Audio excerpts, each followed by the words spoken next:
안녕하세요. 로사 공감 김학신 노무사입니다.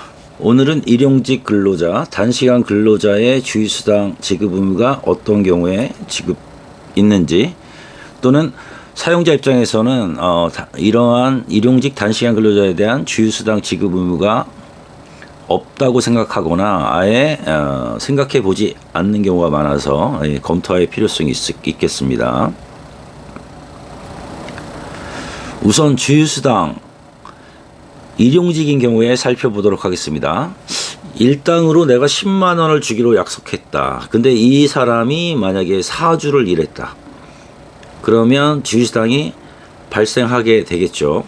근데 우리가 사용자 입장에서는 단시간 일용직 근로자에게 실제로 일한 일수 곱하기 일당만큼만 지급하고 모든 것이 클리어됐다 이렇게 생각하기가 쉬운데요.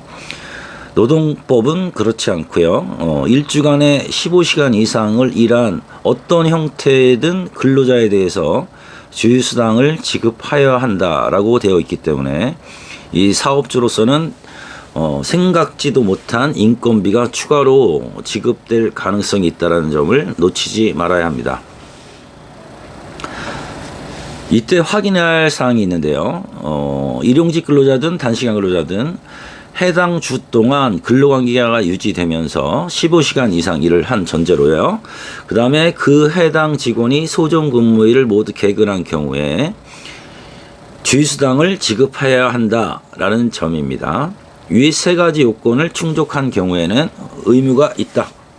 이는 5인 미만이든 사업의 형태든 근로자의 정규직 비정규직 형태든 관계없습니다. 일용직이니까 단시간 근로자니까 알바니까 주휴수당이 없다라는 생각은 버리셔야 되겠습니다. 그럼 사례를 보겠습니다.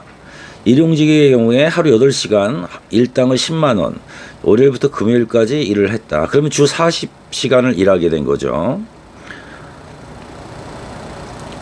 그럼 4주를 일했다면 일주에 5일씩 21일 근무하게 된 경우입니다.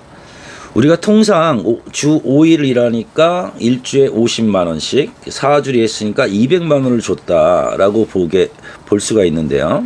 이런 경우가 많겠죠.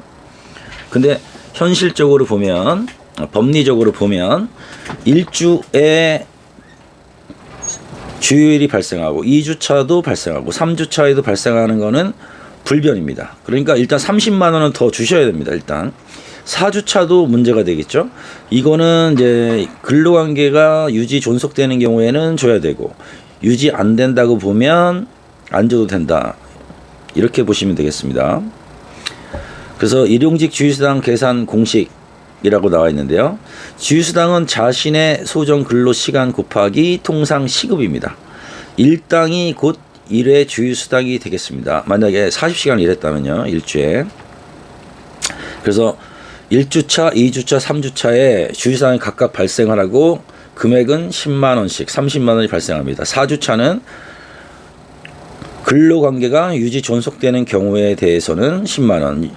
금요일로 종료가 된다고 보면 지급 의무가 없겠습니다. 단시간 근로자를 보면 일용직과 거의 유사합니다. 다만 단시간은 하루에 4시간, 어떤 날은 7시간, 어떤 날은 5시간 이런 식으로 일할 수 있겠죠.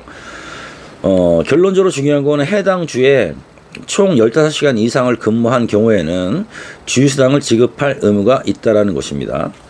그래서 주 14시간 이하로 하는 경우에 논란 없이 지급 의무가 발생하지 않겠지만 자칫과 같이 우측에 있는 주 15시간 이상인 경우에는 주휴수당이 발생하게 되겠습니다. 단시간 근로자의 주휴수당은 어떻게 계산하느냐?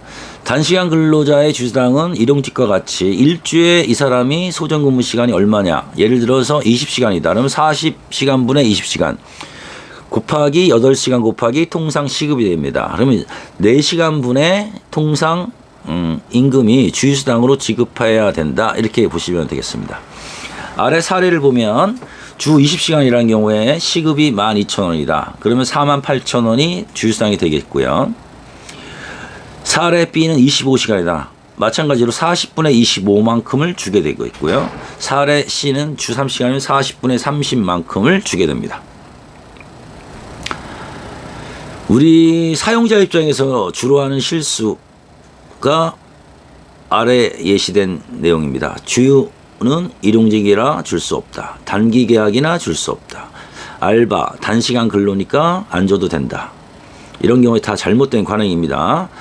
또는 일당에 주유수당 포함됐다. 이렇게 주장하는 경우가 있는데 이것도 입증할 수가 없겠죠. 계약서에 명시가 안 됐다면요. 그래서 계약서를 쓸 때 포괄 산입이나 구체적인 금액의 명시나 이런 명시적인 사항이 꼭 있어야 되겠습니다.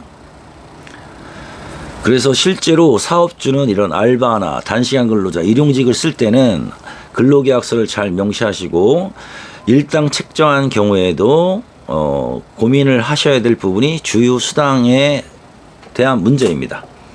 그래서 근로계약서를 작성이 꼭 필요하다 말씀드릴 수 있겠습니다. 이상으로 일용직 단시간 주유수당에 대해서 살펴보았습니다. 일용직 단시간 근로자도 주유수당 지급 대상이 될 수 있다는 점을 명심하시기 바랍니다. 감사합니다.